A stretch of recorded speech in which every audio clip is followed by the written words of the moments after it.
ओम गंगणपते नमो नमः। संक्षिप्त शिव पुराण कोटि रुद्र संहिता अध्याय 42। शिव, विष्णु, रुद्र और ब्रह्मा के स्वरूप का विवेचन।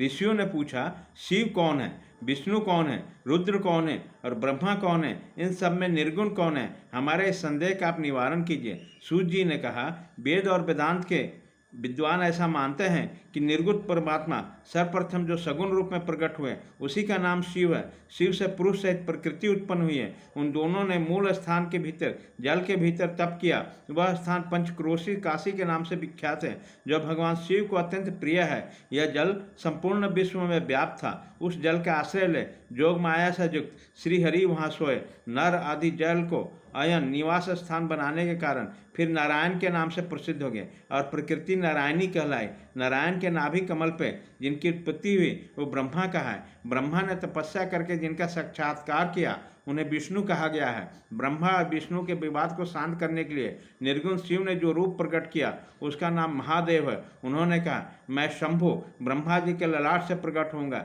इस कथना के अनुसार लोकों पर अनुग्रह करने के लिए ब्रह्मा जी के ललाट से प्रकट हुए। उनका नाम रुद्र हुआ। इस प्रकार रूप रहित परमात्मा सबके चिंतन का विषय बनने के लिए साकार रूप में प्रकट हुए। वहीं साक्षात भक्त वत्सल शिव हैं। तीनों गुणों से भिन्न शिव में तथा गुणों के धाम रुद्र में उसी तरह वास्तविक भेद नहीं है जैसा स्वर्ण और उसके आभूषण में नहीं है। दोनों के रूप और क्रम समान है। दोनों समान रूप से भक्तों को उत्तम गति प्रदान करने वाले हैं। दोनों समान रूप से सबके सेवनीय हैं तथा नाना प्रकार के लीला विहार करने वाले हैं।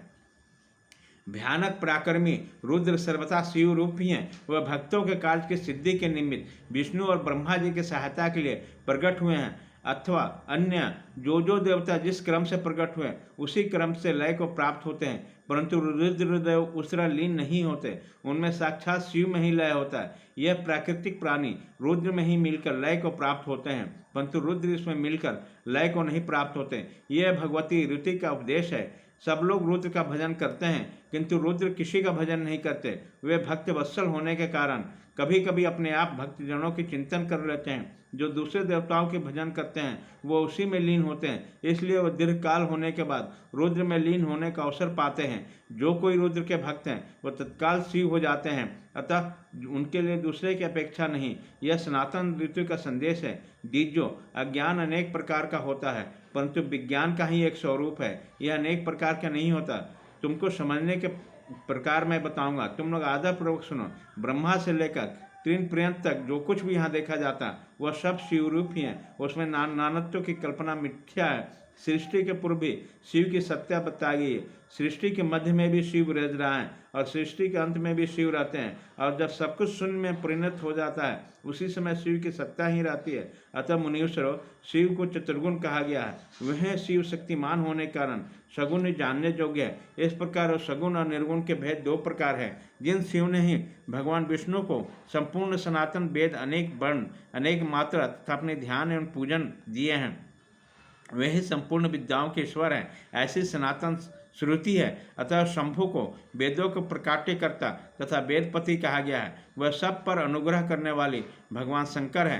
कर्ता, भर्ता, हर्ता, साक्षी तथा निर्गुण भी वही हैं। दूसरे के लिए भी काल का मान है, परंतु काल स्वरूप रुद्र के लिए काल की कोई गणना नहीं है, क्योंकि वह साक्षात स्वयं महाकाल है और महाकाली उनकी आश्रित है। ब्राह्मण रुद्र और काली को एक से ही बताते हैं। इन दोनों ने सत्य लीला करने वाली अपनी इच्छा से सब कुछ प्राप्त किया है। शिव का कोई उत्पादक नहीं है, उनका कोई पालक है, वो संहारक में नहीं है। वह स्वयं सबके हेतु है। एक होकर भी अनेकता को प्राप्त कर सकते हैं और अनेक होकर भी एकता को। एक ही बीज बाहर होकर वृक्ष और फल आदि रूप में परिणत होता हुआ पुनः बीज भाव को प्राप्त हो जाता है। इस प्रकार शिव रूपी महेश्वर स्वयं एक से अनेक होने में हेतु बताए हैं। ये उत्तम शिव ज्ञान तत्व बताया गया है। ज्ञानवान पुरुष ही इसको जानता है, दूसरा नहीं। मुनि बोले, सूत जी, आप लक्षण सहित ज्ञान का वर्णन कीजिए, जिसको जानकर मनुष्य शिव भक्त को प्राप्त हो जाता है। सारा जगत शिव कैसा है, अतः शिव ही संपूर्ण जगत कैसा है? ऋषियों का प्रश्न सुनकर पौराणिक शिरोमणि सूत जी ने भगवान शिव के चरणामृत को चिंतन करके उनसे कहा। अध्याय 42।